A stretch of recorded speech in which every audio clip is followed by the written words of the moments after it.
As a homemaker, do you ever go through these slump periods like me, where you just don't feel in the mood to cook?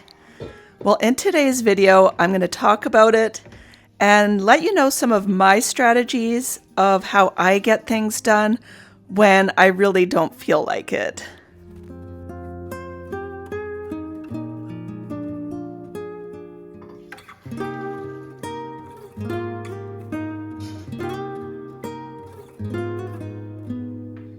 Now, this isn't just one day of feeling like this. This is kind of a season of slump. And so this is ongoing for me right now, and I just have to get through it. And I know that it'll turn around. It always does. But right now, I am getting started with breakfast. It's early morning, and I have to get my kids off to school. And I've been making oatmeal every single morning, because one of the strategies is to have something on a regular basis that you don't have to think about. You just do it. And so with the oatmeal, I just do it. And I kind of alternate between that and toast.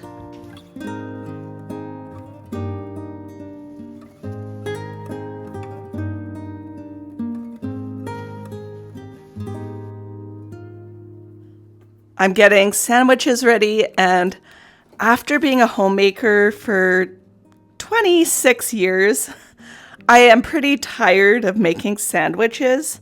However, it's the quickest and easiest thing to do. So another thing I just have to get done and get my kids out the door.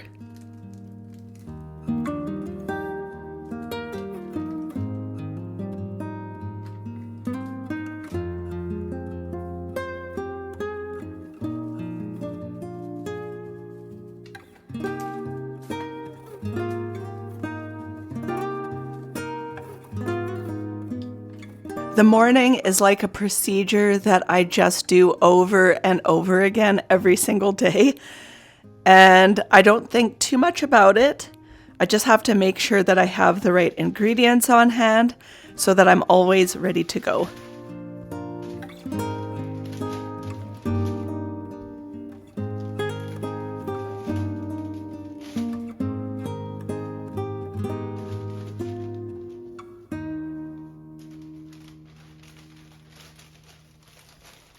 I work from home, and this is kind of a day off for me. So I have a little bit of extra time today to put into planning the meal and making a little bit extra than maybe I usually do. But I also want to spend time doing other crafty things that make me happy.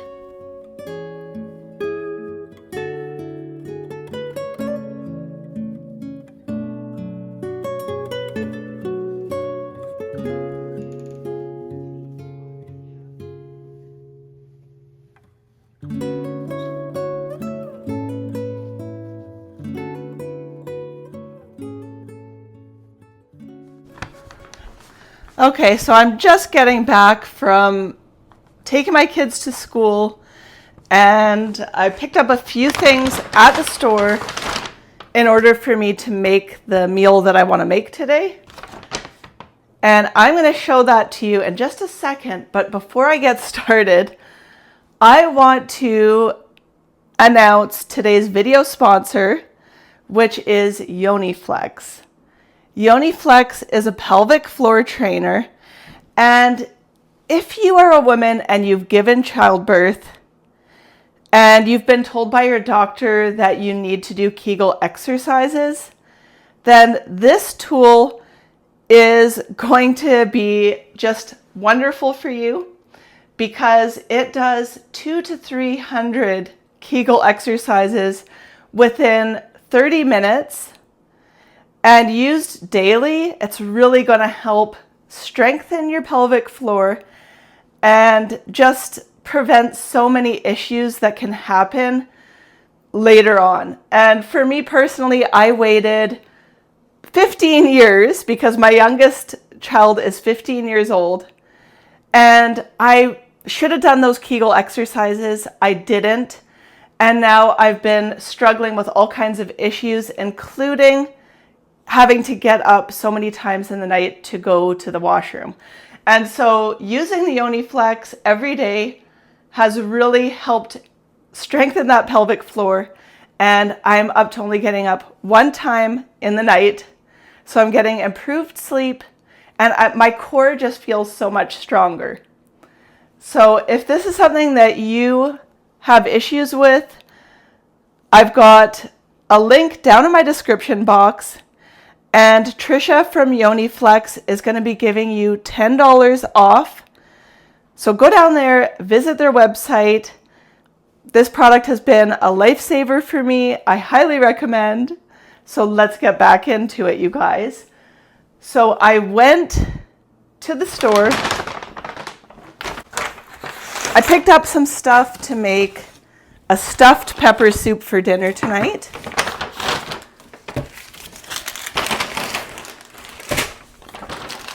Just a few things that I need.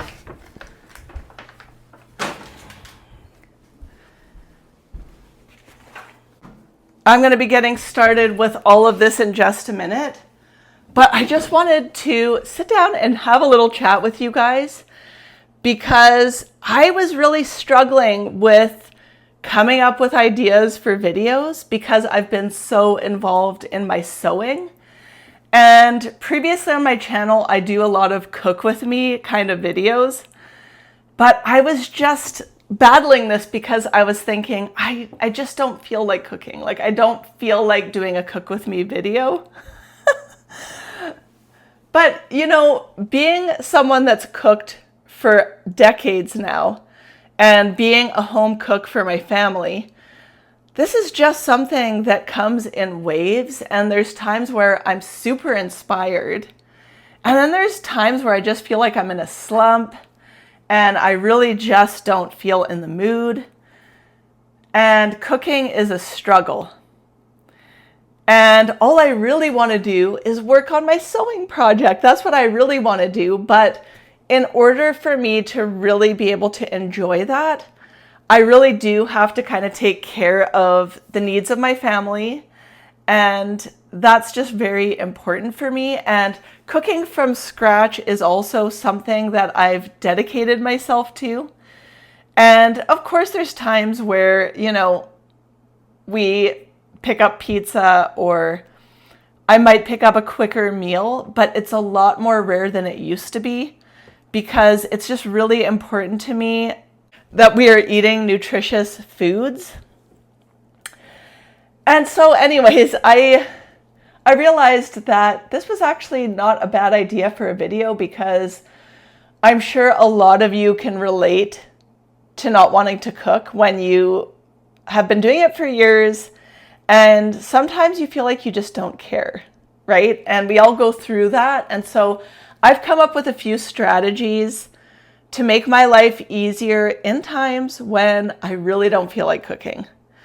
And so one of those strategies is to just stick to the meals that I already know how to make, that I already have down, that I've already been making for years, and I really don't have to put too much effort into thinking about it or planning. So today I'm making a stuffed pepper soup, and that's something I've made a lot of times. I know my family enjoys it. It gives us leftovers. And that's another tip, is make something that you can have a big pot so that you can have leftovers. And just take care of business in the kitchen so that you can move on to other things. So my plan for today is the stuffed pepper soup. I am thinking about doing like a focaccia bread to go with the soup, which is also kind of a hit because it's almost like making a pizza, but it doesn't have the sauce and the cheese. You're just kind of putting some oil and spices and stuff like that. So that would be really good. And then I was thinking about making some chocolate chip cookies because that's a great after school snack. And my husband really likes chocolate chip cookies. And what could be better than making the people around you super happy with the food that you're going to make so that they leave you alone and you can do your thing? That's kind of my tip. So we're going to get it over with. It's 10 in the morning. And so I'm going to start my soup now and just sort of let it slow cook all day. You could do it in a slow cooker, but I'm going to use my Dutch oven instead. So I'm going to get started with that. So here is my current sewing project that I'm working on. And I'm just really excited to, work on this. And because it is really time consuming to do these kinds of projects, I kind of do things in stages and I try to work on a little bit every day. And so today I'm going to be working on cooking, and then I'm going to come and work on this a little bit, but I never plan to do too much in one day when it comes to creative projects, because honestly, these things are a bit selfish for me. They're things I really want to do. But I also have a busy family life and we work from home as well. And so I really have to keep things balanced and make sure that I'm taking care of all the areas that I need to take care of. So I've been scrolling around on YouTube for fun once in a while, and I came across a video that was titled something to do with being a multi-passionate creative. And this really caught my attention because I know that that's what I am. And I've never heard that term before. But as soon as I heard it, I had to watch the video. And not to get off track with what we're talking about in this video, but this kind of has to do with it, which is that I've done a lot of different things in my life, whether it be painting and art. I did that for a decade. I learned how to knit and I did that for a decade, and my sewing journey has been around a decade, and I've just done so many things, including content creation now. And I go through these waves of being super, super passionate about something and wanting to learn everything about it. And what happens with this is that other areas of my life tend to suffer. And this has kind of been an ongoing cycle throughout my adult life. And I just wasn't really aware of how this was affecting me and my family. And so now, I've had a lot of experience with this, and I'm learning these strategies in order to keep my life feeling balanced, and at the same time, really being able to hone in on things that I'm passionate about without it sort of taking my whole life apart and just not allowing me to do the other things in my life that I have to do. And so I really have to prioritize things that I need to get done. And so cooking is definitely on that list. And I just really wanted to mention that because that's one of the reasons why I struggle with cooking. I'm not always super passionate about it. And right now in this low, I'm going through a period where I'm not really looking at cookbooks. I'm not really thinking about cooking. And there was a week that went by where I never went grocery shopping. And then every day of the week, I had to pick up groceries for supper.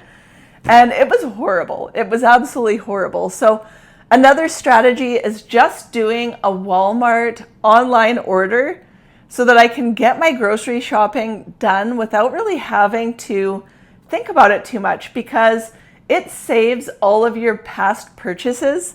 And so you could just go in and tick off all the things that you've bought in the past that are kind of your regulars. And that's definitely something that helps me out when I'm going through this slump and I really don't want to spend a lot of time at the grocery store. I don't really want to think too much about it. I just kind of go with the things that I know are easy to make. So with that being said, I'm going to get started on this stuffed pepper soup. I'm going to start my focaccia dough, and then I'm going to get onto the cookies.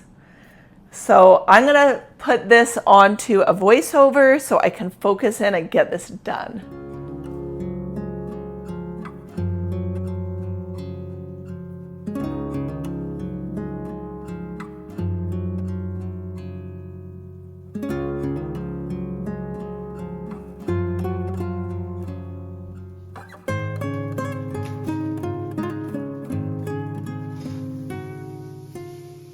I've preheated my Dutch oven and I'm using a package of ground beef. I did get the medium ground beef because the lean ground beef where I purchase has just been fluctuating in price, and right now it's a little bit on the expensive side. So I ended up having to take a little extra grease out of this. And then I bought some things that I needed to fill up my jars with, some rice and some sugar. And since I did my pantry makeover, I've just been loving this new system. Well, my meat is getting started in the Dutch oven. I'm also getting my yeast started for my Focaccia bread.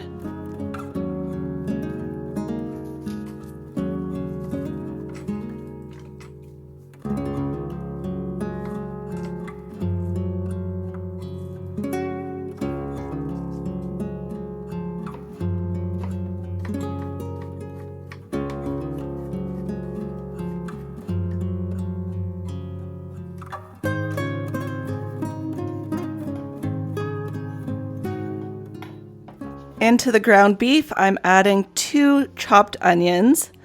And then to make things quick on myself, I picked up some minced bottled garlic, which I don't normally do. But during this slump period, it's just a lot easier for me. And then I'm adding some salt, pepper, and then homegrown sage and thyme that I grew myself. And that's going to add a lot of flavor to this soup. One of the things that I love about a stuffed pepper soup is that we have a freezer full of already chopped peppers that we grew on our farm, as well as canned tomatoes that I canned myself this past fall. And so because that work has already been done, it's just so much quicker and easier to put this soup together.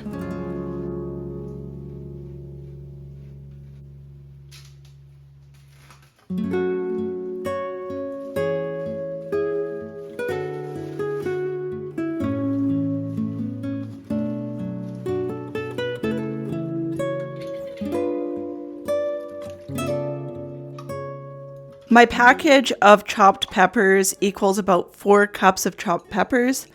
And then I'm adding 2 quarts of tomatoes, but you don't need to add that much. I just happen to have a lot of tomatoes on hand, and then I'm filling up the pot with broth. And this is just such a hearty soup.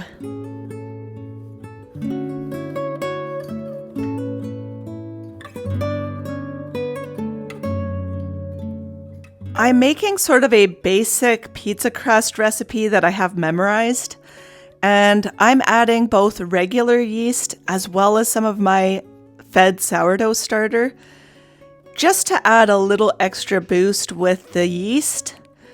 And this is easy for me because I already know exactly what to do, and I'm getting that started. Next, I'm adding some bay leaves to my soup and a little bit of brown sugar just to cut through the acidity of the tomatoes.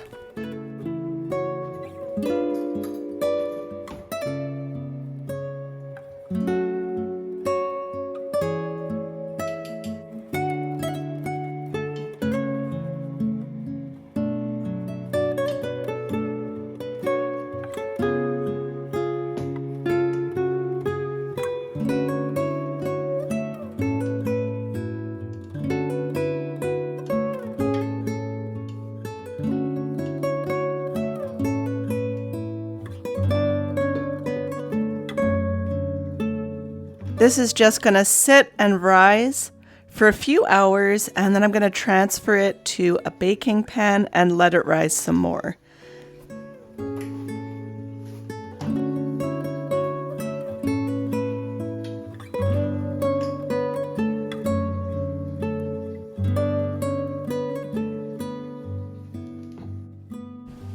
Okay, I feel great. My soup is on the go, and now I can just let it kind of slowly simmer throughout the day. And I don't really have to do too much. When it's close to the end, I'm going to be adding the rice. And then once the rice is cooked, then some tomato paste to just thicken it. And this is just such a hearty soup that I know my family loves. So that's exciting. Then I've got my dough for the focaccia bread, and that can just rise throughout the day, and then later in the day I'm going to put it on the sheet pan, spread it out, and then let it rise some more. But now I'm moving on to the cookies, and I have a favorite cookie recipe that I have shared on my channel before, but it's a taped recipe in this vintage Watkins cookbook. And if you've been on my channel for a while, you might know that I really like vintage cookbooks and I collect them. And I found this recipe in the back of the book. It was taped on, who knows when, a really long time ago. And the recipe is from a newspaper clipping from the year 1909. And it's a recipe for Dad's cookies. And I really love this recipe because it's an oatmeal cookie that I've added chocolate chips to because my husband really likes chocolate chip cookies. But this is sort of an oatmeal coconut cookie. And so the combination just goes so well together. And it really reminds me of a cookie that my friend's mom made growing up when I would go to her house for sleepovers. And so it just brings back those memories as well. And so it's just kind of a classic recipe. I will put it down in the description box for you, along with the other recipes that I'm making here. And I'm going to get started with this. My oven's preheating. It's just before noon, so I'm probably going to have a lunch break. And honestly, I have leftovers from last night's dinner. So that's what I'm going to have. My husband is out doing a big snowplow job right now. We're still in winter and we're leaning in towards spring, but we're not quite there yet.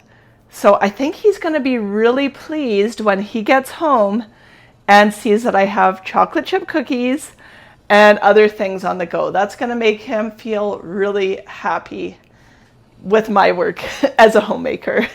And honestly, that's my goal. So I'm going to get onto these cookies, and it's just a classic. You've got to give it a try if you don't mind coconut. And honestly, you could omit it and maybe just add a little bit of extra oats in its place. Just try it out. You'll love it.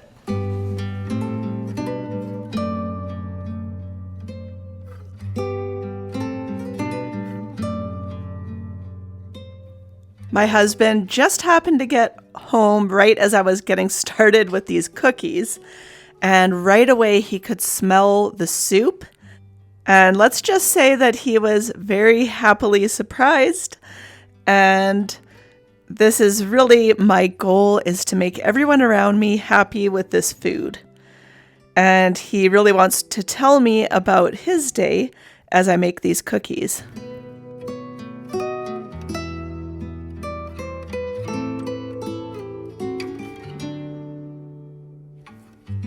I ended up actually not having the coconut because we had been using it for our oatmeal as a topping. So I ended up adding the extra oats in place of the coconut for this recipe. And it turned out perfectly fine. So if you're not a fan of coconut, you can replace it with the oats and it will turn out just the same and great.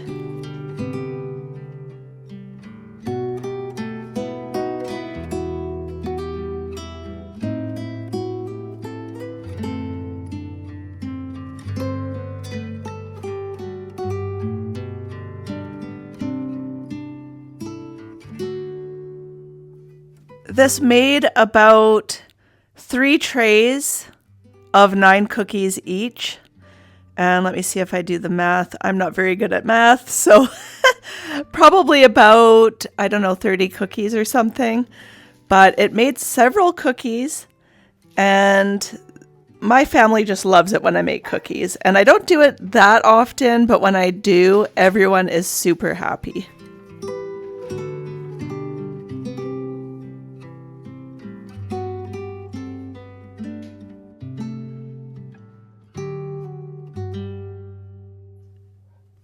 And I've got to bring my husband a couple of cookies to try out while I get started with the focaccia bread. And I learned this technique from watching another sort of Italian granny on YouTube. I can't remember her name right now because it was several years ago, but she puts a lot of olive oil in the pan, and this technique just works great because when you bake it, nothing sticks and it kind of gets crispy and it's a little bit oily. And so there's quite a bit of olive oil in there, and I'm just stretching it out to fill the pan, and then I'm going to be letting this rise until close to dinner.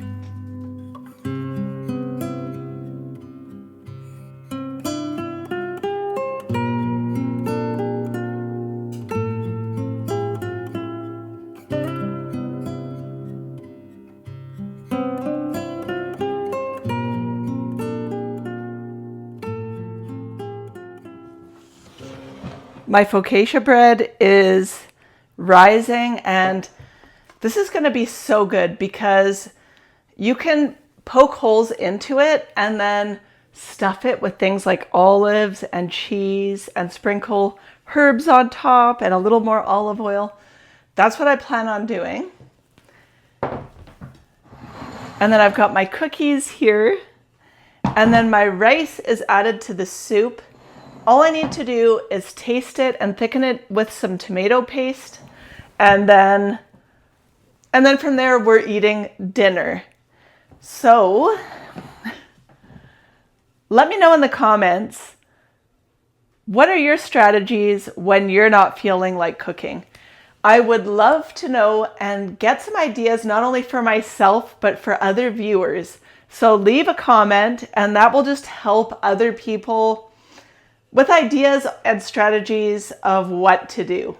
Because I think this is a really interesting topic, and I know I'm not the only one to struggle with cooking all the time and getting burned out with it. Don't forget to go check out YoniFlex down in the description box. And I want to wish you guys all the best day ahead of you, and I'll see you in next week's video. Thanks for joining me today.